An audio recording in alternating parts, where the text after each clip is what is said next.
नमस्कार, आप देख रहे हैं न्यूज नेशन। मैं हूं आपके साथ सचिन दुबे। खबरों की शुरुआत करते हैं। ऐसा दिख रहा है मिडिल ईस्ट में मात खाने के बाद ईरान ने जंग की तैयारी शुरू कर दी है। ईरान लगातार वॉर एक्सरसाइज कर रहा है। साफ है, डोनाल्ड ट्रंप की ताजपोशी से पहले ईरान किसी बड़े इरादे के साथ अपनी ताकत दुनिया को दिखा रहा है। देखिए।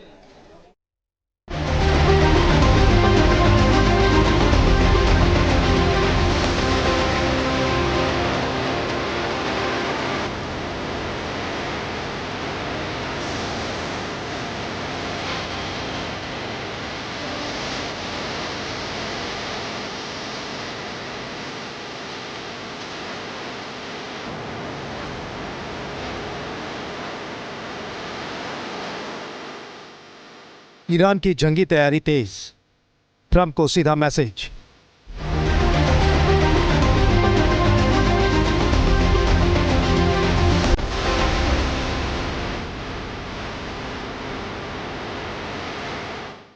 ईरान का शक्ति प्रदर्शन, शुरू हुआ बदले का मिशन।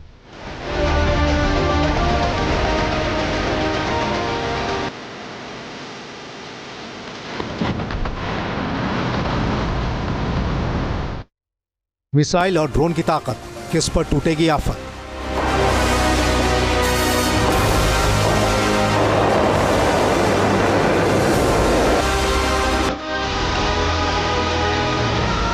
मिडिल ईस्ट में मिला जख्म, ईरान अब दिखाएगा दम। ईरान का जंगी पैगाम, खामेनेई का प्लान ट्रंप।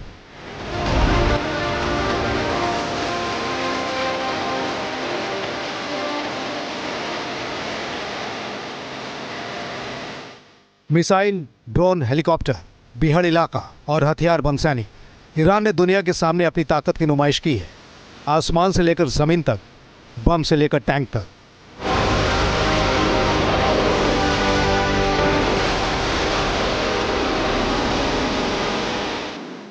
ईरान ने इस वॉर ड्रिल को बेहद रणनीतिक तरीके से अंजाम देने की कोशिश की है।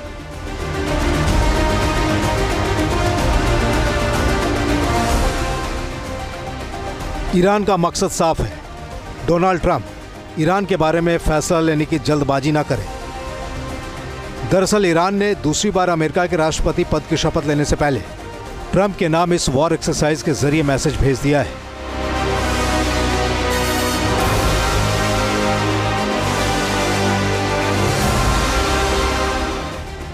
The great profit 19 military exercise.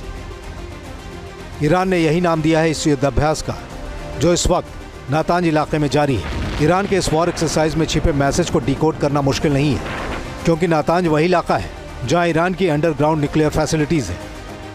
Iran के इस इरादे को तफसील से समझेंगे, लेकिन पहले ये जानिए कि इस वॉर ड्रिल में ईरान ने अपनी कितनी